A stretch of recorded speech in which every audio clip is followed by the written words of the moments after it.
Selamat pagi anak-anak. Pagi Pak. Alhamdulillah.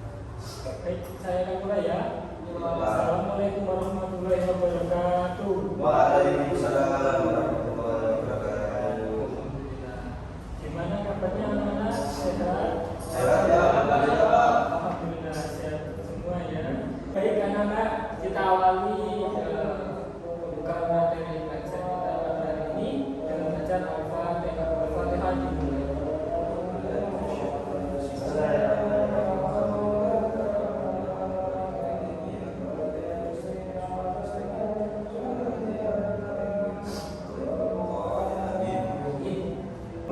Pelajaran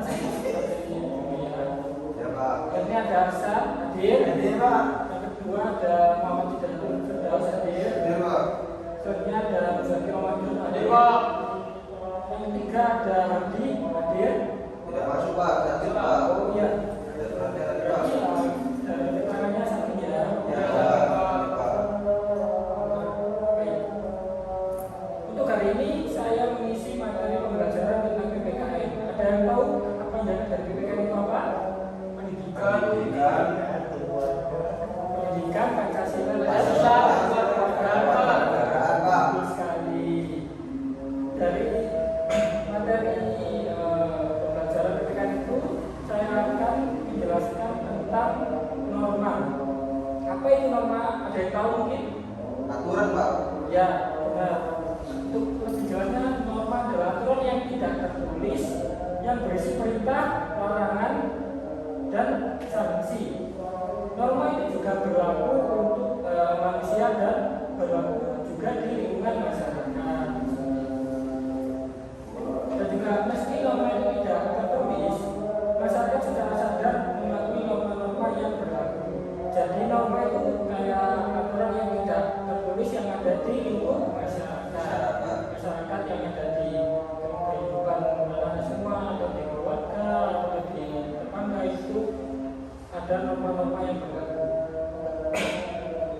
Norma juga disebut dalam KBBI itu sebagai aturan atau ketentuan yang mengikat warga kelompok dalam masyarakat. Ada yang tahu ada beberapa jenis norma yang ada dalam negara kita? Belum tahu Pak. Oke. Norma yang ada di dalam negara Indonesia yakni terbagi menjadi 4. Untuk yang pertama yakni ada norma agama. Apa sih norma agama itu? Ada yang tahu mungkin? Aturan norma agama. Betul sekali. Norma agama itu adalah norma atau aturan atau pedoman hidup seorang manusia yang bersumber pada Tuhan Yang Maha Esa. Untuk mungkin saya contohkan norma agama itu dalam agama Islam ya. Jadi norma agama itu adalah pedoman hidup seorang manusia yang bersumber dari Tuhan Yang Maha Esa. Otomatis kalau Tuhan Yang Maha Esa dalam Islam adalah Allah Subhanahu wa Ta'ala. Benar sekali.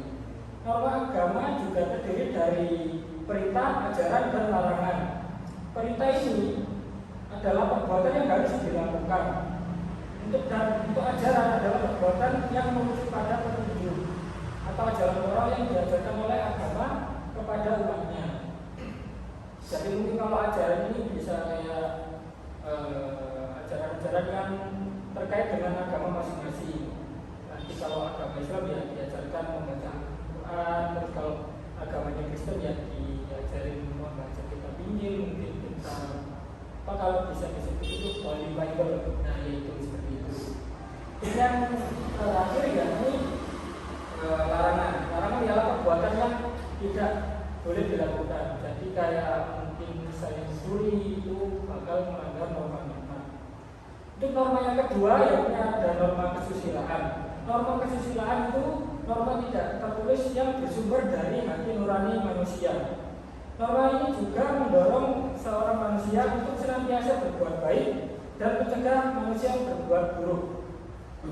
Sanksi jika melanggar norma kesusilaan yakni akan dicemooh atau dikucilkan dalam lingkungan masyarakat. Untuk contoh dari norma kesusilaan ini yang sudah saya sebutkan tadi kayak mencuri, karena itu kan bersumber dari hati nurani manusia. Jika manusia itu mencuri, maka seorang manusia itu sudah melanggar norma kesusilaan. Seperti itu. Untuk yang ketiga yakni ada norma kesopanan. kesopanan sendiri bersumber norma kesopanan sendiri bersumber dari pergaulan manusia yang didasarkan atas hal-hal seperti kebiasaan, kepantasan, dan kepatutan yang berlaku dalam bermasyarakat. Mungkin ada yang tahu contoh dari norma kesopanan itu apa? Dari Mas Muzaki dulu. Kalau norma kesopanan ini mungkin lebih menghormati kepada yang lebih tua. Betul sekali. Dari Mas Jatuh Firdaus. Mungkin norma kesopanan tadi Pak ya. Ya. Itu menghargai yang lebih muda. Tuh, kayak menghargai sesama manusia, meskipun kita mempunyai keyakinan yang berbeda, kita juga menghargai sesama antar manusia. Itu yang selanjutnya, yakni sanksi dari norma kesopanan itu adalah celaan atau ejekan dari orang lain yang bisa menimbulkan rasa malu bagi yang melanggarnya. Jadi mungkin kalau yang melanggar norma kesopanan itu tadi bakal ada kayak ol-olokan atau menimbulkan ejekan bahwa seseorang itu melanggar norma, dan itu akan menimbulkan rasa malu bagi yang melanggarnya. Yang terakhir yakni ada norma hukum. Norma hukum itu merupakan pelengkap atas ketiga norma tadi. Jadi yang pertama tadi ada apa? Norma agama, yang kedua kesopanan, dan yang ketiga norma kesusilaan. Jadi ketiga norma ini tadi ada kaitannya dengan satu norma, yakni apa? Norma hukum. Norma hukum merupakan pelengkap atas ketiga norma tadi. Norma hukum bersumber dari negara atau pemerintah yang termuat dalam undang-undang, bersifat memaksa dan memiliki sanksi tegas yang nyata. Sanksi ini juga memaksa dan mengikat. Contohnya berupa hukuman pidana, hukuman penjara, atau denda yang sudah tertera dalam norma tersebut. Yang terakhir yakni ada norma juga memiliki beberapa fungsi penting dalam kehidupan bermasyarakat. Jika suatu daerah tidak menerapkan norma, maka akan terjadi seperti kekacauan, keributan, perpecahan, dan kerusuhan dalam hidup masyarakat yang ada di sekitar kita. Saya mau tanya ke anak-anak ini, apakah ada yang tahu fungsi dari norma itu tadi, dari keempat norma itu tadi? Ada yang tahu?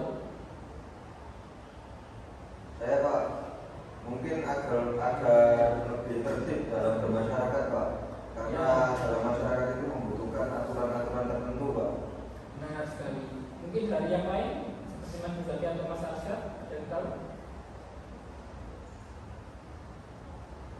Oke, mungkin dari Mas Arsyad sama Mas Muzaki masih belum tahu ya.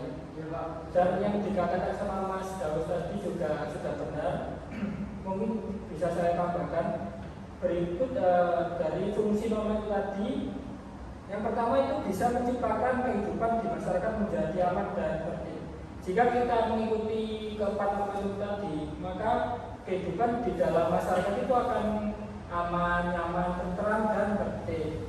Untuk yang kedua yakni ada mencegah terjadinya perpecahan kepentingan di antara anggota masyarakat. Jadi norma itu ditetapkan untuk mencegah adanya kayak perpecahan atau masalah yang ada di lingkup masyarakat.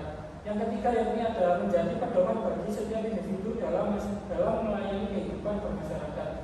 Untuk yang ketiga ini pedoman yang dimaksud kayak sebagai apa ya, acuan atau sebagai bekal dalam melayani kehidupan di masyarakat. Untuk yang keempat yakni ada mengatur tingkah laku masyarakat agar sesuai dengan nilai yang berlaku. Yang kelima yakni membantu mencapai tujuan bersama masyarakat. Jadi dari materi semua itu tersebut, maka bisa disimpulkan bahwa norma itu wajib untuk ditaati atau dilakukan.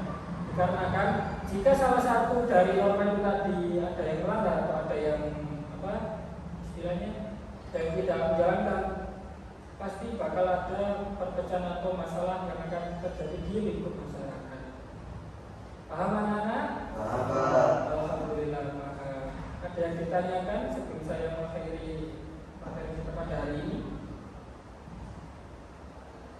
Oke, mungkin sudah paham semuanya ya. Alhamdulillah.